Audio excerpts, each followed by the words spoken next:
Chers confrères, bonjour et bienvenue à cette réunion.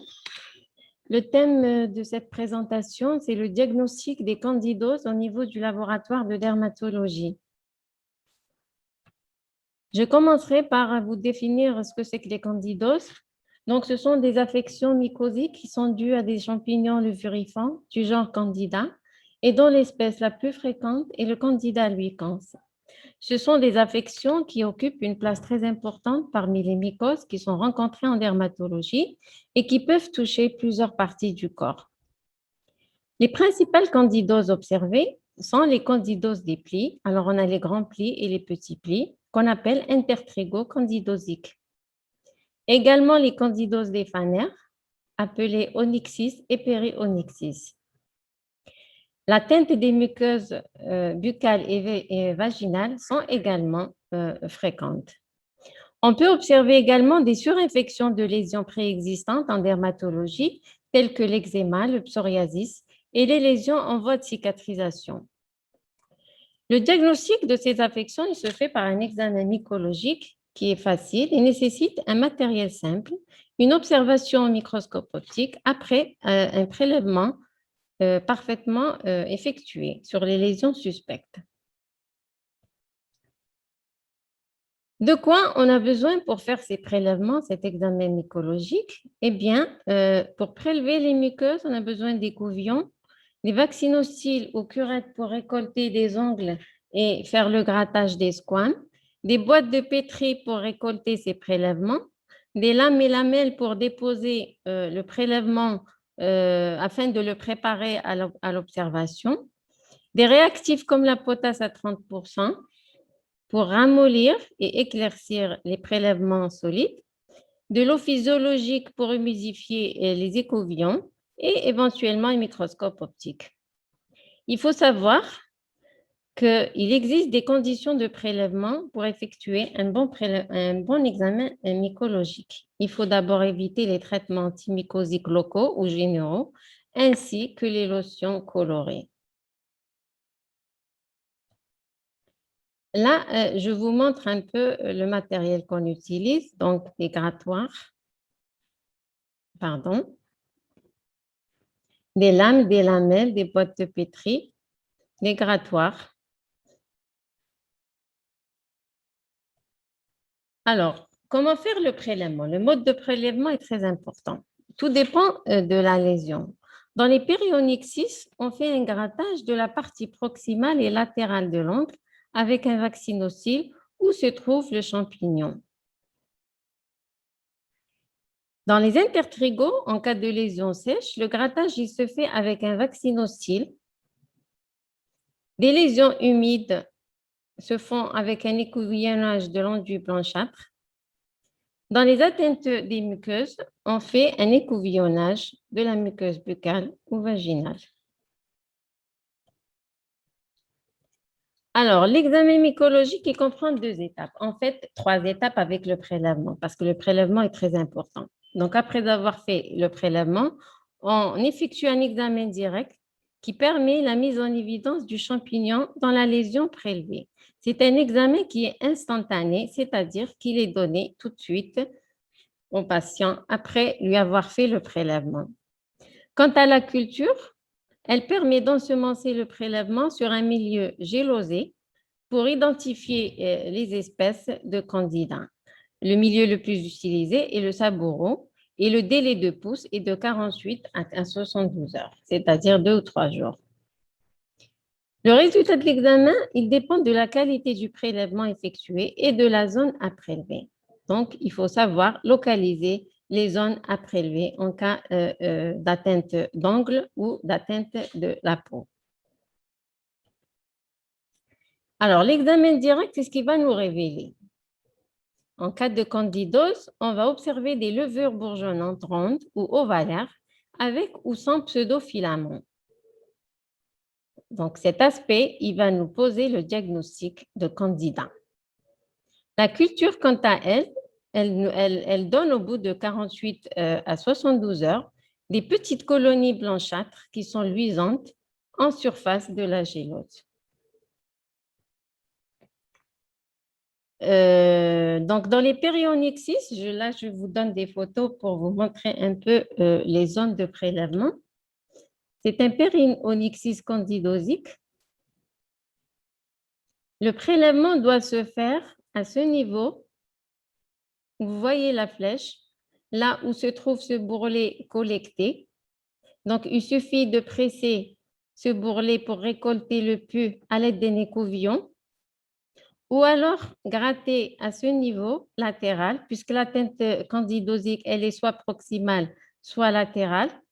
Donc, on gratte à ce niveau avec un vaccinostyle. On évite cette région, cette zone, parce qu'on ne trouvera pas de champignons.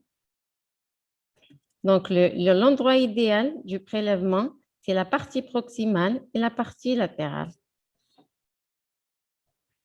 Également, un autre cas de périonyxis où la collection est très importante. On voit la collection purulente. Donc, on n'a qu'à prélever ce pus avec un écouvillon et l'observer entre la mélamelle. Et l'on retrouve des levures bourgeonnantes.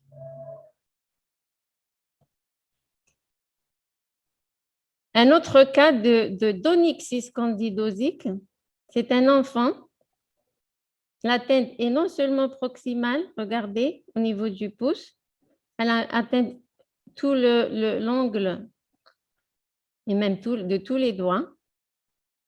C'est un cas qui est très fréquent chez les enfants. La même chose, le grattage, donc, il se fait à ce niveau, ou alors à ce niveau avec un vaccinostyle. L'observation microscopique, qu'est-ce qu'elle va nous révéler? Eh bien, ces organismes unicellulaires,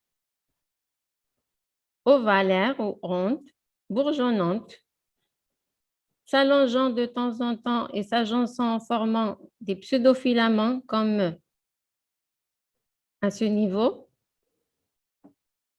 Donc, ce sont des levures qui s'allongent, qui s'agencent entre elles pour former un pseudofilament. Ce n'est pas un véritable filament, quelque chose qui ressemble. C'est pour ça qu'on dit pseudofilament. Un autre cas de candidose, ça c'est une surinfection d'une lésion préexistante. Et c'est quoi? C'est une cicatrice de césarienne. Donc voilà la cicatrice avec l'aspect typique érythémateux, l'enduit blanchâtre. Donc cliniquement, c'est une candidose. On la reconnaît. On fait passer un écouvillon sur cette partie humide. On récolte cet enduit blanchâtre. On l'humidifie l'écouvillon et on le place, on le tapote sur une lamelle et l'on retrouve cette image, une multitude de levures bourgeonnantes allongées de temps en temps, comme à ce niveau, donnant l'aspect de pseudofilaments, des levures ovalaires qui bourgeonnent. Là, c'est une véritable culture, c'est une infection candidosique très importante. Le muguet buccal, c'est l'atteinte de la cavité buccale avec atteinte de la langue. Donc, aspect typique de candidose, enduit blanchâtre, pardon. On fait passer également en surface un écouvillon. On récolte cet enduit blanchâtre et on l'examine au microscope. Un autre cas de candidose, c'est l'intertrigosome-mammaire, qui est un grand pli. L'aspect caractéristique, il est cliniquement caractéristique, aspect érythémateux avec enduit blanchâtre. La même chose, on le récolte avec un écouvillon. Et voilà ce qu'on trouve, des levures bourgeonnantes, donc tous ces éléments que vous voyez. Ces organismes unicellulaires qui bourgeonnent. C'est l'aspect qu'on voit dans les candidoses à l'examen direct. La culture, donc cet examen, après avoir fait un examen direct, on peut lancer une culture. On ensemence le prélèvement en surface sur un milieu de sa bourreau. Au bout de 24-48 heures, voire 72 heures, des petites colonies blanches, luisantes, très nombreuses. Il faut qu'il y ait un certain nombre pour prendre en considération la culture. Voilà, on peut donc avoir des cultures moyennes, des cultures un peu plus grosses et des petites colonies, comme au niveau des deux tubes de droite.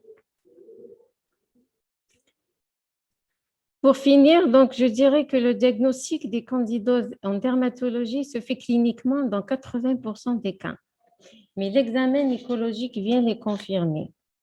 Alors, celui-ci, il est capital pour le diagnostic des autres affections mycosiques. Néanmoins, le respect des conditions de prélèvement, elle compte énormément pour la fiabilité de l'examen et par conséquent, la bonne prise en charge thérapeutique du patient par le praticien. Je vous remercie.